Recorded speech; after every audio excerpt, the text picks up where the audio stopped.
Welcome to our YouTube channel, Relationship Builders Forum.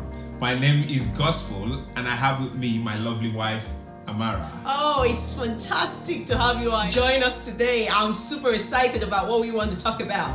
Now, today we just want to look at communication. Now, this topic, trust me, it has been an issue for businesses, for relationship, for parents, think about anything that has to do with talking to someone. You know, it's really important. Yeah. Yes, when you talk about relationship, communication is the lifeblood of the relationship. In fact, it's like taking oxygen off someone. Without communication, relationship will not exist. Yeah, and you know the thing, very interesting, is that people actually filter the information that you're giving them. They filter it through their belief, their experience. They analyze this information, based on the knowledge, the perception, and impression that they actually have of the speaker. So the person actually giving that information to them. So it's very important that the speaker is credible. It is very important to have proper understanding and to be able to empathize with the speaker, because that's also very important. When people talk about communication, naturally we think it's about talking, just talking. But the truth is that communication is about sharing with someone your thoughts, and that thought has to be expressed in a way that the person will be able to understand what you're sharing. True. And then the person needs to listen. So it's a two-way thing. You share your thoughts, the person is able to receive the message and as well as understand the message. An interesting fact is that, communication is both verbal and non-verbal. Yes. You understand? 7% is actually verbal. 55% of what people say is non-verbal. And the 35 account for the tone of the voice of the speaker. You see, these things are key elements of communication. Now, something I just want to share, you look at the perception and the understanding of the message, depend on 7% of what we say, 33% of how we say it, very interesting fact, and 55% of what we do when we say it. This is a research that has been, put out there by Bureau. It's like when someone is talking to you and you're pressing your phone, for instance, I'm watching football and my wife is talking to me. Yes. My eyes is on the game and someone wants to score a goal. She's saying something and they didn't score the goal. The next thing I'll say to her is, what exactly did you say? In that instance, there is no communication. Yeah, you're not fully in the conversation. Yeah. So, the question we have to ask ourselves now is, what should we avoid? Yeah.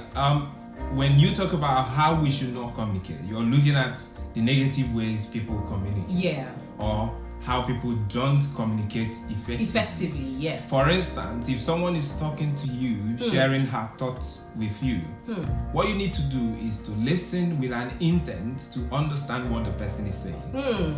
Most times people listen with an intent to provide answers. Yeah. So mostly people are listening to respond. Listen to respond. For instance, if there is a conflict and your wife has done something you don't like, I'm talking as a man, as a husband, and you're telling her this is what you've done, and she's listening to you not because she wants to actually understand you.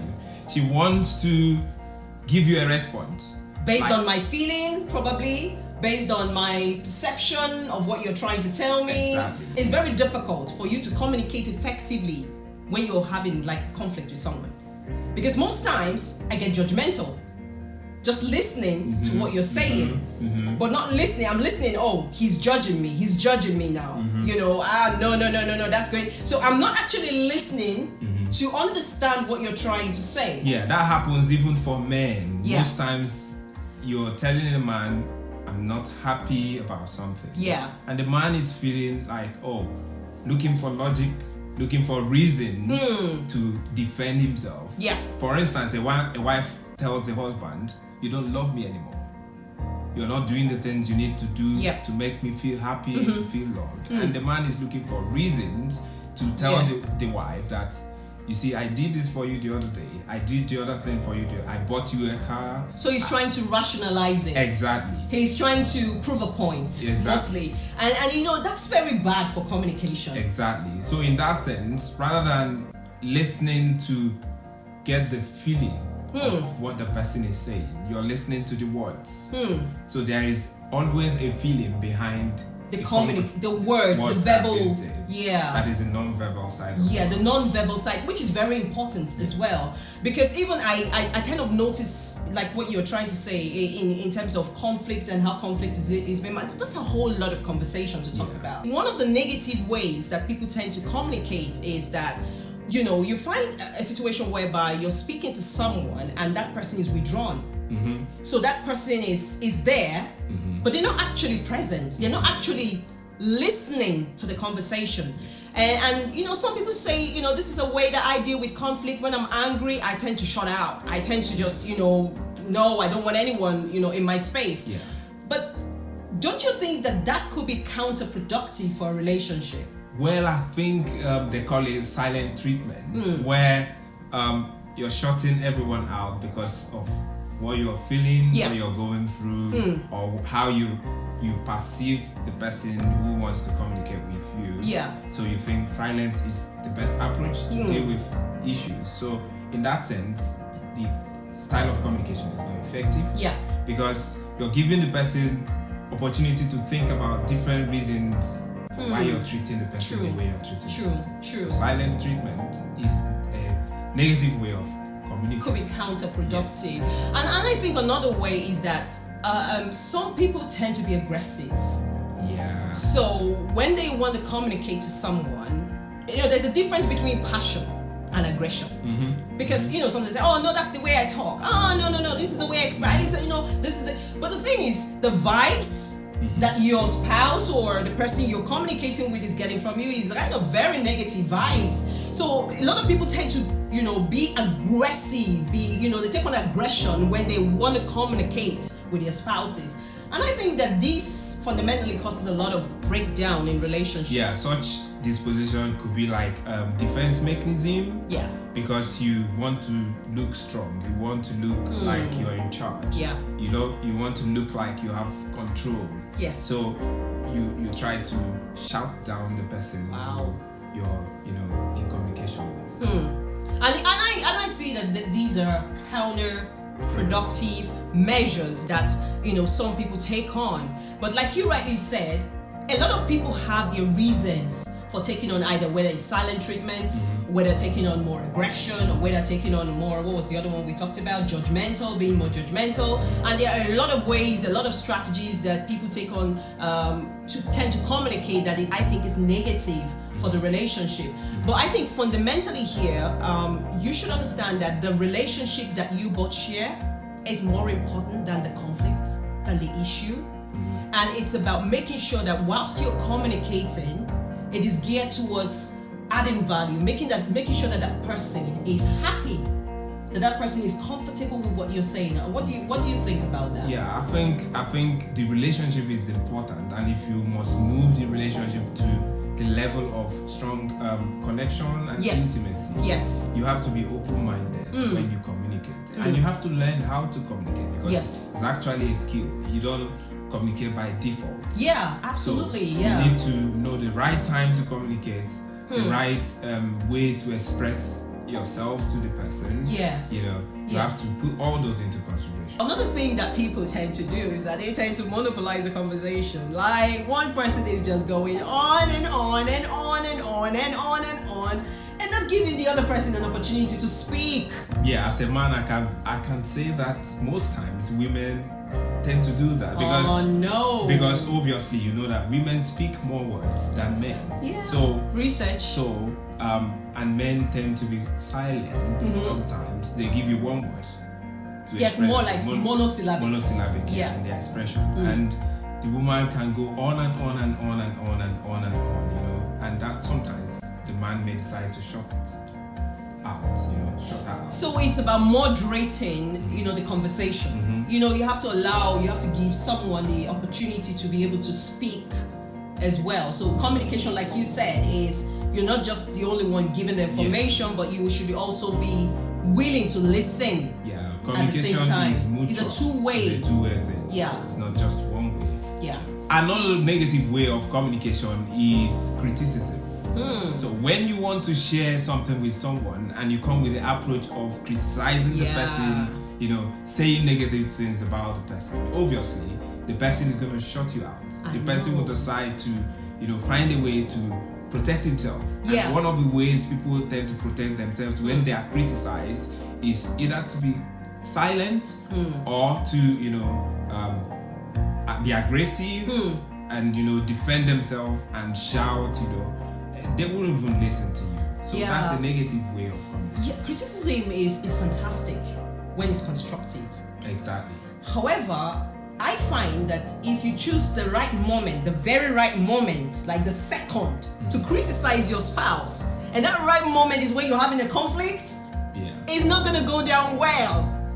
Yeah. So it's about knowing the timing and, being very, like we said, the conflict is not more important than your relationship. But the truth is that most people don't know how to provide constructive criticism. Yes. Because most times we've been nurtured and grown in an environment where we've received so much criticism and that's all we know how to do. So even for some parents, they use the same approach too.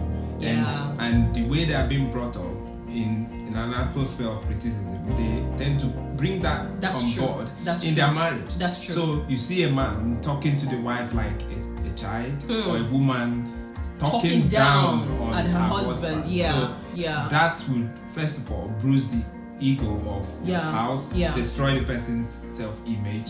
So the result you're trying to produce, which is a positive outcome, you will never get it. For instance, you want a man to change or someone to change his or her behavior.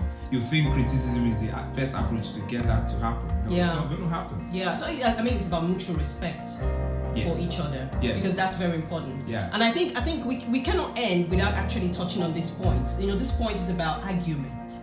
Wow. Some people take that strategy a lot. They tend to be very argumentative. And you can go all back and forth, like minutes, seconds, hours, and you haven't resolved anything.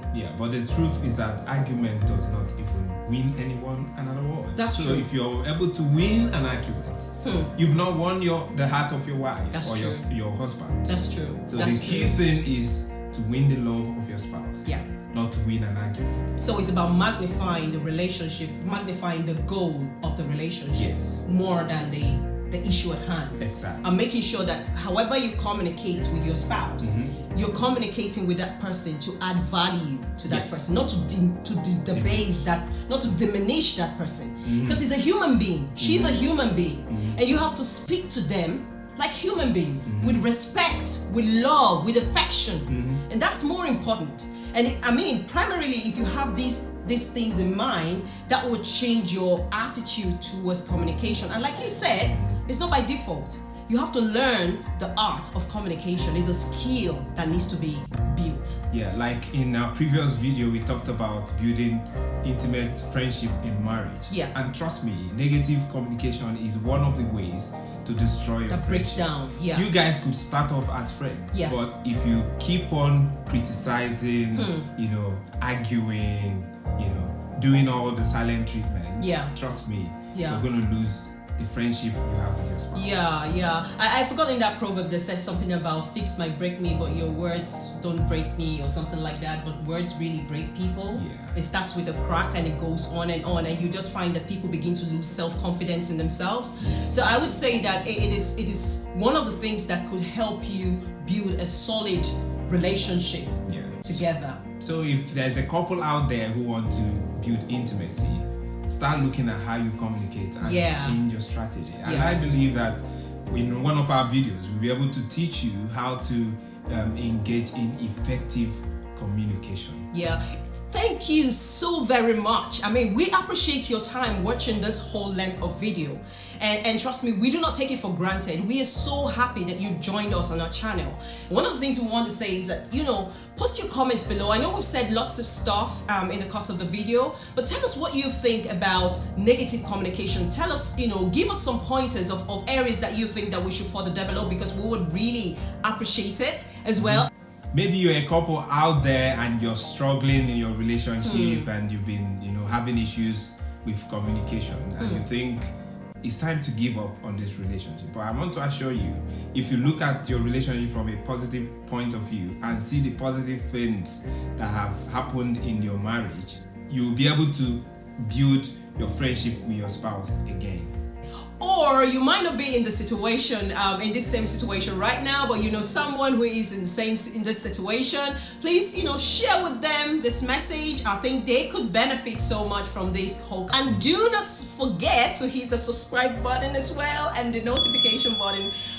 Thank you so much. See you guys on the next episode. Bye bye.